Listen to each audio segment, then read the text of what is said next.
നമസ്കാരം, എല്ലാവർക്കും പുതിയൊരു വീഡിയോയിലേക്ക് സ്വാഗതം. ഇവിടെ ശക്തമായ മഴ പെയ്തപ്പോൾ തൃശ്ശൂർ ജില്ലയിൽ കരുവന്നൂർ പുഴയിൽ നിന്ന് വരുന്നൊരു കഴയുണ്ട്.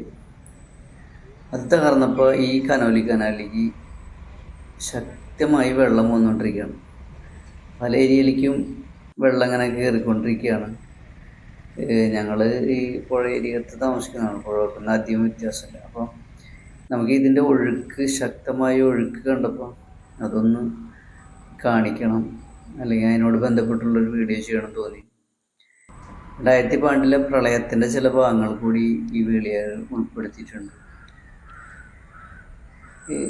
ആദ്യം കാണിച്ചത് തൃപ്പയാർ പാലം, ഇത് തളിക്കുളം തൃശ്ശൂർ കടവിൻ്റെ ഭാഗത്തുള്ള പാലമാണ്. ഇവിടേക്കുള്ള ഒഴുക്കുണ്ടല്ല, ശക്തമായ ഒഴുക്കാണ്. നമ്മളതിലൊക്കെ പെട്ടിട്ടുണ്ടെങ്കിൽ ഇങ്ങനെ അവിടെ നിൽക്കില്ല, അത്രയും ശക്തമായിട്ടാണ് അവിടെ ഒഴുക്ക് നടുഭാഗത്തൊക്കെ. അപ്പോൾ നോക്കിയാലറിയാം, കുറേശ്ശെ വെള്ളം ഇങ്ങനെ കയറി തുടങ്ങിയിട്ട് കരയിലേക്ക്. ഇത് ചെയ്യുന്ന ദിവസം ഞങ്ങൾ പുഴയുടെ അവിടെ പോയി നോക്കിയപ്പോൾ കണ്ട പുഴയിൽ നിന്നൊക്കെ ഇങ്ങനെ കര കഴിഞ്ഞിട്ട് പറമ്പിലേക്ക് ഇങ്ങനെ വന്നു തുടങ്ങിയിട്ടുണ്ട്. ഇനി വേലിയേറ്റ സമയത്ത് എങ്ങനെയാണ് വെള്ളത്തിൻ്റെ കണ്ടീഷൻ നമുക്ക് പറയാൻ പറ്റില്ല. ഇത് മുൻപ് 2018 ഞങ്ങളുടെ ഏരിയയിൽ ആ പ്രളയം ആകെ മുക്കിക്കളഞ്ഞ സമയത്തൊരു വീഡിയോ ആണ്. ഇതൊക്കെ തുടക്കത്തിലേക്ക് ഇത്രയും സമയമൊക്കെ ആയപ്പോൾ ഞങ്ങൾ പിടിച്ചു നിന്നു, പോകണ്ട, പരമാവധി ചിലപ്പോൾ പോകാണ്ട് തന്നെ കഴിച്ചു കൂടുന്നുള്ളതാണ്. പിന്നെ ശരിക്കും കുറച്ച് കഴിഞ്ഞപ്പോൾ ഒരു ശക്തമായ ഒഴുക്ക് വന്നു. അതിലൊക്കെ വളരെ ഉയരത്തിലേക്ക് വെള്ളം വന്നപ്പോഴേക്കും ഞങ്ങൾ ഇവിടെ നിന്നൊക്കെ എല്ലാവരും ക്യാമ്പിലേക്ക് മാറി. അന്നെന്ന് പറഞ്ഞെങ്കിൽ ഈ പ്രദേശത്തുള്ളവരൊക്കെ എന്താ പറയുക, എല്ലാവരും വഞ്ചി കൊണ്ടുവന്നിട്ടൊക്കെ കൊണ്ടുപോകേണ്ടി വന്നു.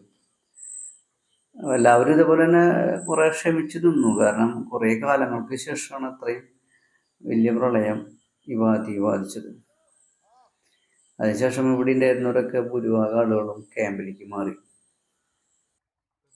ഞങ്ങൾ ക്യാമ്പിൽ നിന്ന് ഒരു വഞ്ചിയൊക്കെ എടുത്ത് ഇങ്ങനെ ഇറങ്ങിയതാണ്, ഈ എല്ലാ വീടുകളും ഒന്ന് നോക്കാമെന്ന് വെച്ചിട്ട്. കാരണം ഇവിടെ ഒരുപാട് വീടുകളിലൊക്കെ മൃഗങ്ങളും ഒക്കെ ഉണ്ടായിരുന്നതല്ലേ. അവർക്കൊക്കെ പെട്ടെന്ന് തന്നെ കൊണ്ടുപോകാനൊന്നും പറ്റില്ല, പലരും ടെറസിൻ്റെ മുകളിലൊക്കെ കയറ്റി നിർത്തി. അപ്പോൾ ഞങ്ങൾ ഉച്ചനേരത്തൊക്കെ കണ്ടു എത്തിയ മൃഗങ്ങൾക്കൊക്കെ ഭക്ഷണം കൊണ്ടുവരും. എന്നിട്ട് ഇവരെ പൂച്ചയും നായകൾക്കൊക്കെ ഇങ്ങനെ മുകളിൽ വെച്ച് കൊടുക്കും, ക്യാമ്പിൽ നിന്ന് ഭക്ഷണം കൊടുത്തിട്ട്. കാരണം നമ്മളവിടെ ബാക്കി വരുന്ന ഭക്ഷണങ്ങളൊക്കെ, കാരണം വേറെ ഒന്നും ചെയ്യാനില്ലല്ലോ അവർക്ക്, വേറെത്തിലേക്കും താഴത്തിറങ്ങാനൊന്നും പറ്റില്ല.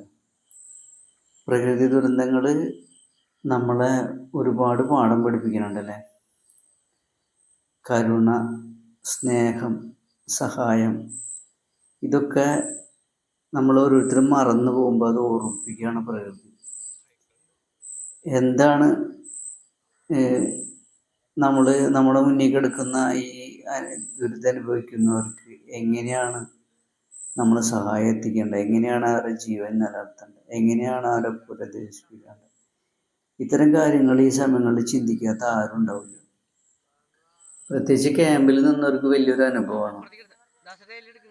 അവിടെ നമ്മൾ ഒരു പ്രദേശത്തുള്ള ജനങ്ങൾ മുഴുവൻ ഒത്തുകൂടി ഒരുമിച്ച് ഭക്ഷണം പാകം ചെയ്ത് ഒരുമിച്ച് കഴിക്കുക, ഒരുമിച്ച് ഉറങ്ങുക, ഇതൊക്കെ എന്താ പറയുക, ഇത്തരം അനുഭവങ്ങൾ ഉണ്ടാവുമ്പോൾ നമ്മൾ അതിൽ നിന്ന് ഒരുപാട് പാഠങ്ങൾ പഠിക്കാൻ വേണ്ടിയിട്ട് പ്രകൃതി നമുക്ക് അവസരം തരുന്നുണ്ട്.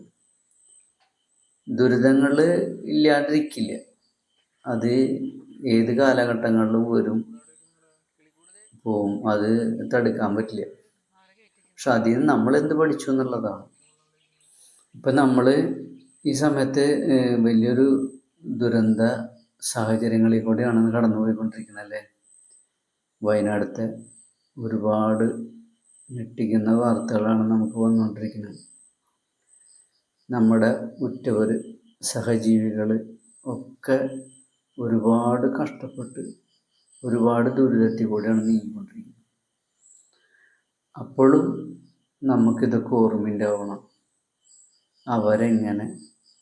അവരെങ്ങനെ ചേർത്ത് പിടിക്കാൻ പറ്റും. അതായിരിക്കണം ഓരോ മനുഷ്യൻ്റെയും കടമയും കർത്തവ്യം.